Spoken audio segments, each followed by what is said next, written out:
Hello, everyone. Welcome to the 21 Minutes or Less podcast.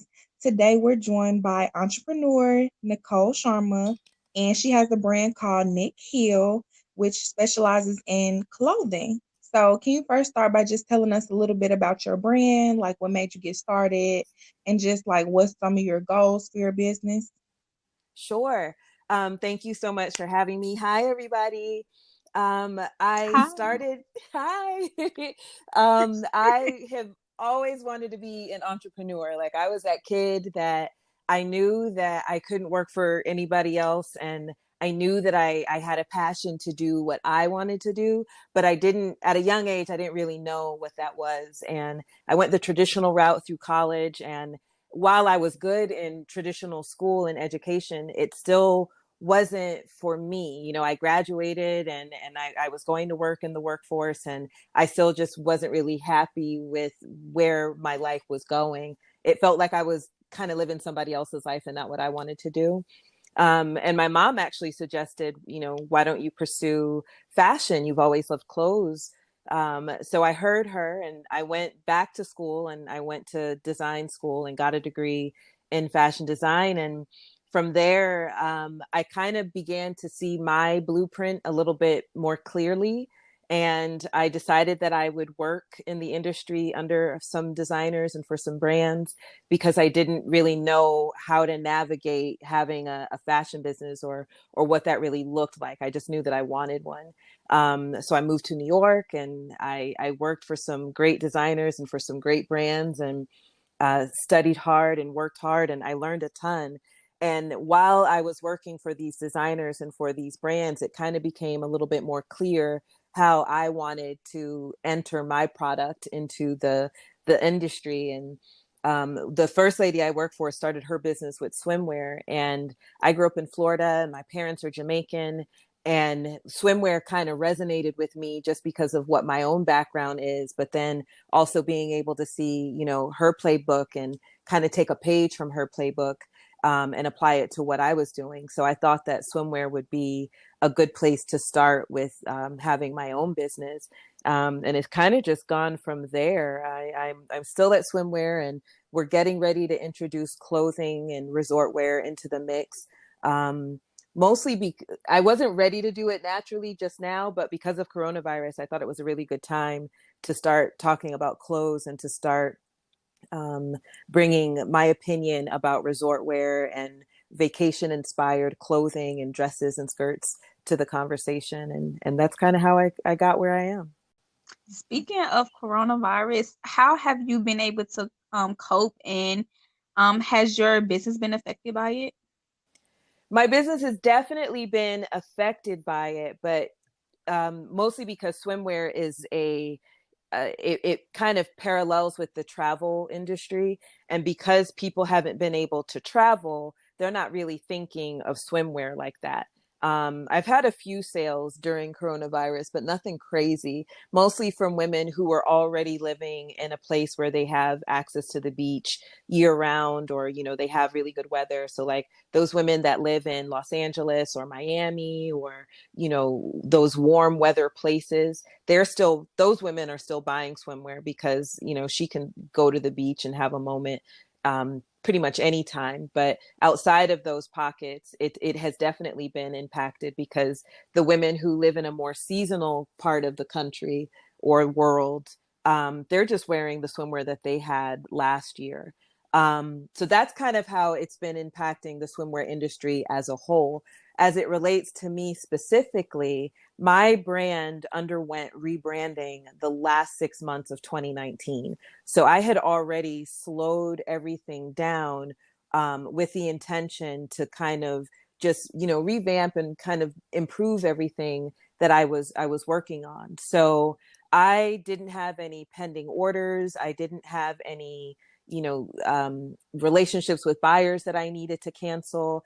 And in a in a very unpredictable way, that saved my business, because I didn't lose money from cancellations. A lot of small businesses in the fashion sector were hit really hard because we make everything in advance. So you'll place an order with me, and I essentially pay for it. And when it's done, you pay me what I charge you. And for companies that had pending orders, they started that situation, but then those orders got canceled and they were still on the line to have to pay the factory to complete those orders. But because I was going or doing my restructuring, I didn't have any pending orders. And it was truly just the grace of God that I didn't, and it saved me. I had a lot of trunk shows planned for the spring and the summer, and I was going to release my product a little later than a lot of other brands had done. But just that delay financially saved us a ton of money. So while I'm not necessarily making what I'm used to making, I didn't lose anything, and that made all the difference, that I didn't lose any money. That is such a blessing. Yeah, It amen. seems like you have all your ducks in a row and things are just flowing seamlessly for you. So, in your mindset or your point of view, what type of mindset or belief system should an entrepreneur have? That's a really great question. I think no matter what industry an entrepreneur works in, I think the most important thing is to really understand the business of your industry and have your mind prepared to know how to navigate that world regardless of what gets thrown at you. Had I not worked in corporate fashion in New York City, I don't know that I would have been mentally prepared for the race that I was a part of. I always treated all of my jobs as paid internships, and it gave me the ability to see how these major companies, because they have problems too, so it gave me the ability to see how they reacted when they were faced with a problem, and how they thought when they were in those scenarios, and what they did to rebound and to recover from it. And I think a true understanding of your industry is so important: the good, the bad, the ugly, everything about it. Knowing how your suppliers and your vendors are affected by the economy, and what happens in their world. How does in my case, how did coronavirus affect the fabric supplier? How does low sales affect the people shipping the fabric? How does a global pandemic affect the retail stores that are going to be selling the clothes?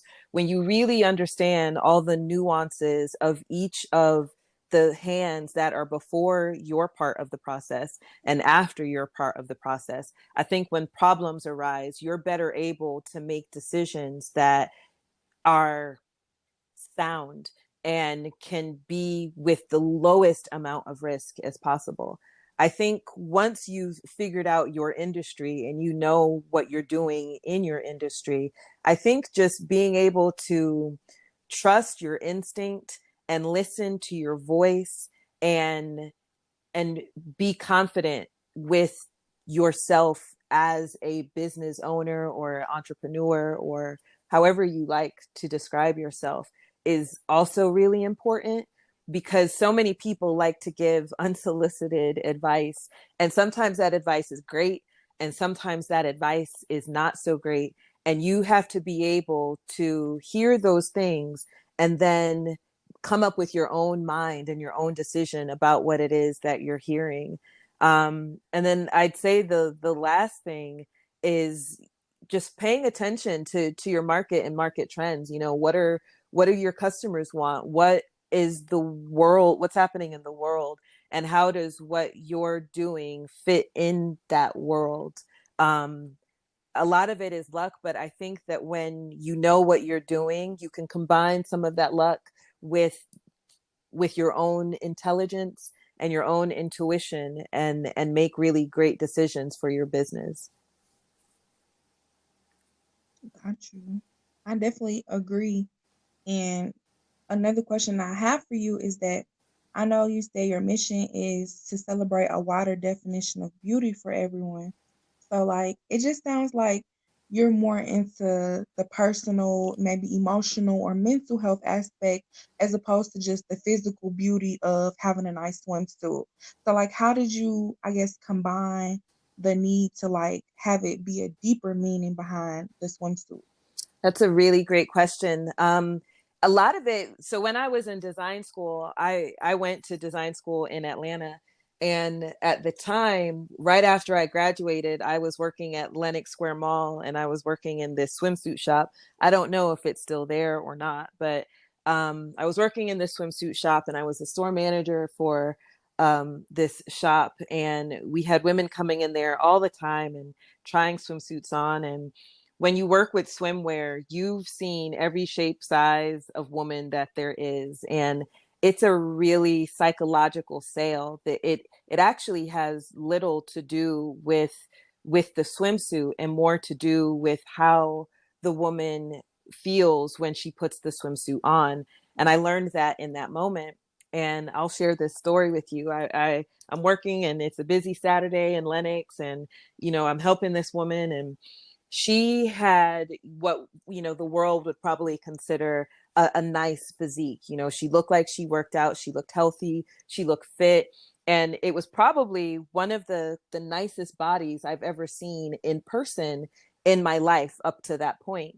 And I complimented her. I said, your body's great. What do you do for your workout? Like, what I share some tips, sis. What are you doing? And she looked at me, and she was very insecure the entire time. Like, she was nitpicking at her body, and oh, do I look fat? Are you sure that it fits me? I don't feel comfortable in this. And she looked amazing in literally everything she put on. And when I gave her the compliment, she put her head down, and she said that she rode for the US women's Olympic team. This is a true story. And I looked at her, and I'm like, wait, what? You're like an Olympian. Like, you are in the Olympics, and you're not satisfied with your body. And it clicked to me in that moment that if that woman who was she's an Olympian, she's in the peak of her health. If she's not satisfied with her body and the way that she looks, then like, what hope is there for anybody else? Like, it just goes downhill from there. And I felt like it was just really sad that this woman and every other woman, regardless of what they look like, just felt horrible or insecure about their body. And it was always, women pointing out their scars to me. This is their C-section line, or they had breast cancer and they had to have their breast removed, so there's the scar from that. Or here are my stretch marks. Or I never heard anybody praise themselves when they were in the fitting room. And literally every woman, no matter how beautiful I thought she was, she felt the need to point out her flaws to me before she felt comfortable enough to even look at herself in the mirror with the swimsuit that she was trying on. And that happened in Atlanta. So now I moved to New York, and I'm working, for these designers and these brands. And as I hear women talking about themselves, it's the same conversation. And when I started my business and I would have my pop-ups, and I'm helping women in swimwear, it's literally the same thing. And it didn't matter what race they were, it didn't matter the age, it didn't matter how much money they made, it didn't matter where they went to school, it didn't matter where they were from. It literally was just a very unifying conversation that women were having silently with themselves, myself included. Like, I'm not exempt from this. And I just thought that that was really sad, that as a population of people, the majority of women have something negative to say about themselves. And when I looked at them, what I saw was beauty. I'm in my mind, I'm complimenting these women. She's beautiful, she's got a great height, or really long legs, or her arms are nice. And they're not seeing any of that. They're focusing on the things that most people probably didn't pay attention to. And I felt like in order to do my job properly as a brand owner and as a designer, I needed to address what women weren't speaking about. And that was the insecurity they felt when they were looking at themselves. And I don't know how much of a difference I'm making, but in the moments when I'm helping women, I think it's helpful in that moment. And I hope that they leave that scenario and start to think better of themselves. Speaking of insecurities, we may have some listeners who can, relate to the things that you're saying. What any advice would you give to them? I always like to tell people to focus on something that you do like about yourself. So especially in the beginning, as we change our self-talk and we change the things that we say about them ourselves, what do you like? So if you don't like your stretch marks, or you don't like your C-section scar, or whatever it is that you don't like, what there has to be something you do like. So maybe that's your eyes, or your eye color, or you like your stomach, or you like your legs, or you like your ankles, whatever it is that you actually like about yourself. Try to find one positive thing or positive feature about your body that you can focus on, and then I'd say go from there. So maybe, someone has really pretty hair and they like their hair. Okay, great. Maybe we can find an article of clothing or a swimsuit that complements your hair or your hairstyle. Or, if it's your eyes, maybe we can find a color that complements your eye color. If it's the shade of your skin, maybe she's got beautiful chocolate skin, maybe we can find a swimsuit that works for your skin color. But I'd say focus on the positives is a really great place to start. And then one thing that I say a lot to my customers, especially when they're trying something on, if me and you were out and I said something, if I said to you what you said about yourself, you would be upset with me. If I said to you, girl, what's up with those stretch marks? You'd look at me like I was crazy, and you'd be offended by that. So if you would be offended if someone else said it about you, why is it okay for you to say it about yourself? And I think recognizing those conversations we have with ourselves, and recognizing how damaging they can be, is the beginning to perhaps a beautiful relationship with ourselves. Another great thing to do is just, affirmations. We hear that a lot in the self-help and self-care world, waking up and saying, I'm beautiful, I'm worthy. But that mantra and getting in the habit of saying that eventually resonates with us, and hopefully we'll begin to believe it. And as we believe that about ourselves, what starts to happen is how we allow people to treat us improves. And then it reinforces that we're worthy. The people that we allow ourselves to be around begins to improve, and it begins to reinforce that we are worthy. But it all has to start with the individual. If I'm talking to myself in a disrespectful way, I am subconsciously giving others permission to do the same. And if we allow people to speak to us disrespectfully, it begins a slippery slope of bad relationships, and continuing to manifest these bad ideas that we have about ourselves. And it's so unhealthy. So just focus on the positive. Say some positive mantras about yourself every day, as many times as you feel like you need to. And then just recognize when you are speaking harmfully about yourself, and try to stop it and improve it.